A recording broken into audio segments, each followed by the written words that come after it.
D'un pied de haut Oui. va capter plus de GES qu'un arbre de 30 pieds de haut, mettons. C'est le principe scientifique qu'on nous explique, que le carbone est saisi par l'arbre et l'arbre va grandir grâce à cette captation du carbone. C'est comme ça. Le ministre des Forêts en a surpris plusieurs lundi en affirmant qu'il était possible de diminuer les émissions de gaz à effet de serre en coupant plus d'arbres.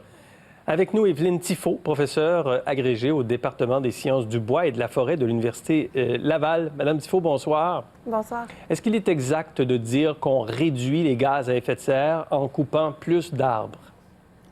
En fait, il faut qu'on regarde l'histoire complète. Là. Si on parle juste de couper des arbres, on manque une partie importante de l'histoire. En fait, on ne coupe pas des arbres pour le plaisir de couper des arbres. Ça fait partie d'un système d'aménagement forestier. Donc, la récolte, à quoi elle sert? C'est d'envoyer du bois sur les marchés, donc pour servir de matériaux ou d'énergie.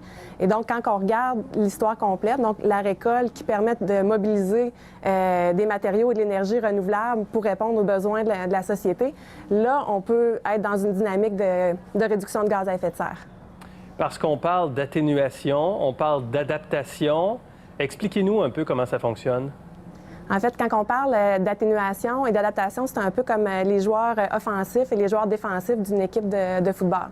Donc, par rapport au changement climatique, on veut lutter contre les changements climatiques, donc réduire les émissions, donc réduire le changement climatique. Ça, c'est la partie atténuation. La partie adaptation, on est plutôt en mode défensif. Malgré nos efforts, le climat va continuer à changer, donc on veut adapter nos territoires, adapter nos sociétés, nos écosystèmes à ce climat qui va être changeant. Donc ça, c'est la partie défensive. Donc un bon plan de lutte au changement climatique va avoir des joueurs à la fois offensifs et défensifs, donc d'atténuation et d'adaptation. Et donc, de couper des arbres, c'est dans la partie offensive, ça?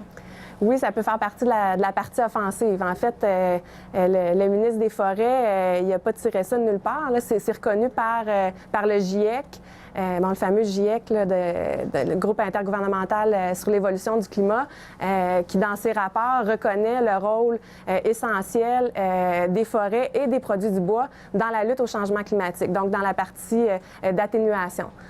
Ce que le GIEC dit, c'est qu'un aménagement forestier durable qui fournit un flux continu de matériaux et d'énergie renouvelable va faire partie d'une stratégie de lutte au changement climatique. OK. Mais il y en a qui disent un instant, là, il faut tenir compte de plusieurs autres enjeux, notamment la protection des espèces, par exemple, où certains, je lisais, là, 50 des produits issus des coupes forestières ont une durée de vie qui peut être courte, où 70 du carbone est perdu entre la récolte et le produit final.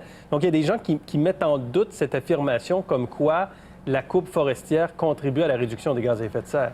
Mais en fait, elle peut contribuer dans la mesure où ce qu'on est très, très bon, très, très efficace avec le bois qui est récolté. Donc, il faut s'assurer qu'avec chaque mètre cube de bois qu'on récolte, on fait le maximum en termes de produits de longue durée, donc des matériaux qui vont pouvoir servir dans la construction et durer toute une vie, ou faire des sources d'énergie, de bioénergie qui vont venir remplacer des carburants fossiles très polluants. Donc, si on est très efficace dans notre transformation. Donc, on s'assure de produire un maximum de matériaux d'énergie par rapport à des résidus et que ces matériaux, ces énergies-là, on les utilise le mieux possible sur les marchés pour remplacer, par exemple, les produits qui ont une très forte empreinte carbone ou des sources d'énergie à très forte empreinte carbone. Là, on va être efficace. Donc, c'est vraiment ce système complet-là. Oui. Mais ça prend de la machinerie, ça prend du transport. Il faut quand même sortir le bois de la forêt. Et ça, c'est émetteur de gaz à effet de serre quand même.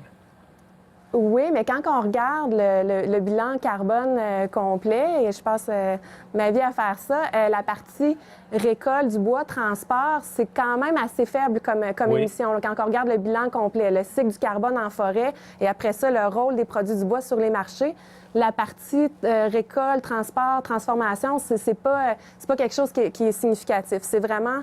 La partie significative, c'est l'efficacité de transformation, puis après ça, ce qu'on fait sur les marchés avec notre bois. C'est bien parce que vous passez votre vie à faire ça qu'on vous invite, parce que vous avez l'expertise pour nous en parler. Faites-nous donc un peu le portrait de la récolte, de la coupe, de la transformation de bois au Québec. On a un tableau d'ailleurs là-dessus.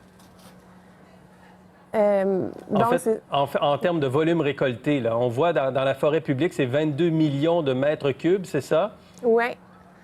Donc ça représente les volumes récoltés annuellement, donc surtout en forêt publique. Là, 90 à peu près de notre forêt québécoise est sous tenure publique. Donc ça, c'est un chiffre important, intéressant. Oui.